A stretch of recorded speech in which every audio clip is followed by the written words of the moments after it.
Hi. Okay, so I want to talk a little bit about teaching Latin with um, resistant learners or different learners.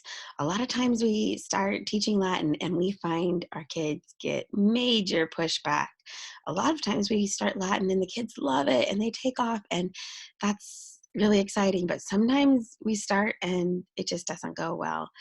And that can be really discouraging, especially if we see other people's kids loving it. But one of the things that really helps me, because I do have some learners in my family that have resisted, and I can assure you that there have been quite a few tears in my home over Latin. So I'm right there with you, I promise. And I just want to share what's helped me during this journey. One of the things is to go back to our why. Why are we teaching Latin in the first place? And for that, I just refer you back to Heather's video because she did such an excellent job. And I love to hear Heather, and she just inspires me every time I get discouraged. So go back to Heather because she says it better than I ever could.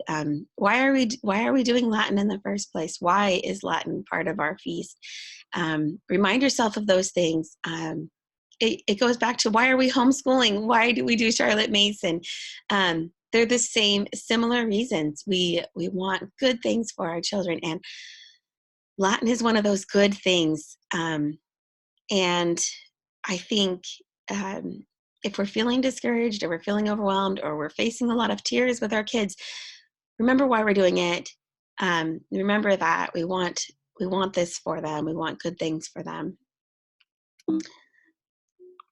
Um, and also remember that your child is a born person. If your child is resisting, there could be a real reason of what's going on there. And it's valid. It's not something to just be railroaded over or to be steamrolled, I guess that's the word, over. But get curious about what's going on and why. Why are they pushing back? Why are they crying?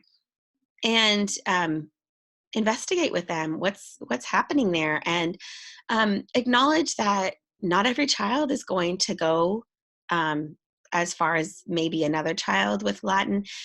Charlotte Mason mentions in one of her volumes, I think it was volume 6, that not every child is going to write Latin prose, and that's true, but that doesn't mean that they can't do Latin narrations. I think most children can do Latin narrations. No, they might not write Latin poetry, and that's okay. Um, but they can still probably do Latin narration, and that should be encouraged. Um, but don't get discouraged. Remember that your child is a born person, and um, work with them for why Latin isn't working for them. And on that note, I have a few things that I've brainstormed that have helped my kids. These things may not work for your children. So, because your children are different than mine, and if you hear my ideas and you're like, Sammy, this is still not working, come to us, come to me or Heather, and say, I tried all your things and none of them worked. And tell us why, because we want to know, and we're here to help you. And if you can tell us what you tried and why you thought it didn't work, we would really have a lot more information about um, how we can help brainstorm for you or with you, um, and try to help you be successful, because helping you guys be successful um, would bring us so much joy. So here's my ideas. Read aloud to them. This has been really big in my family.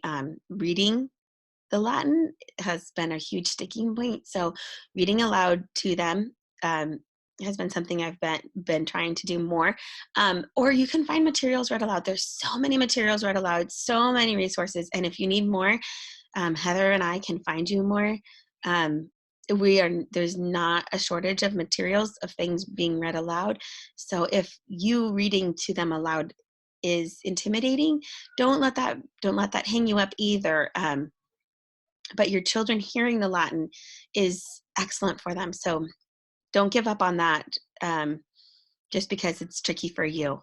Let them act out narrations. It would be excellent if you read a story or they listened to a story in Latin and they acted it out and incorporated as many Latin words as they could, even if that was two.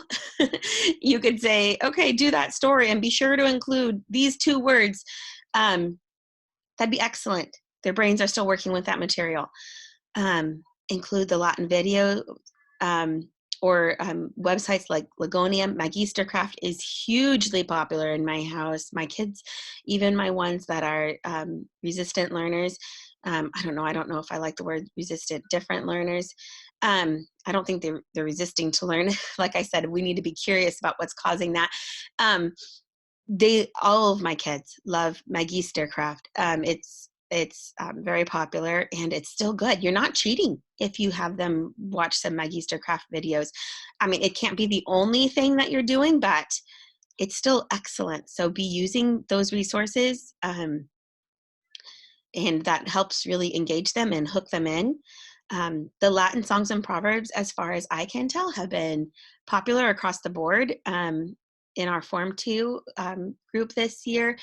And I really enjoy those with the kids. The proverbs, especially, I really appreciate because there's a lot of beautiful language in those proverbs and a lot of beautiful ideas in the proverbs. And I really think it helps the kids connect with the ideas of the past and the people of the past, to realize that those people were there's so many beautiful ideas in the proverbs that I really think help kids see that Latin is living. Another thing that really helps with kids who are not enjoying Latin are short, frequent lessons. If you can only get 5 minutes from them where you go over a song and a proverb and you do a few sentences, that's great. Just start where you are, um, and stretch it as often as much as you can. If you can get up to 10, 15 minutes, that's amazing.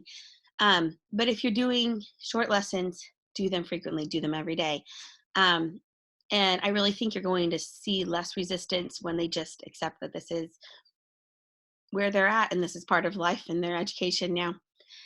Drawing, it goes back to like the idea of being able to act out their narrations. Say you were to write out a line for them and ask them to draw it.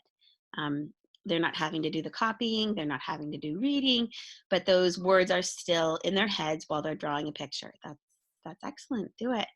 Um, and then, like any language, repetition is key. So be frequent. I know when you're hitting a subject where the kids are not enjoying it, the last thing you want to do it is do it more. But I think that's really going to be the answer. Do it more. And the more they do it, the less I think struggle you're going to have, the more fun you're going to have. And again, I just want to say, Heather and I are here for you.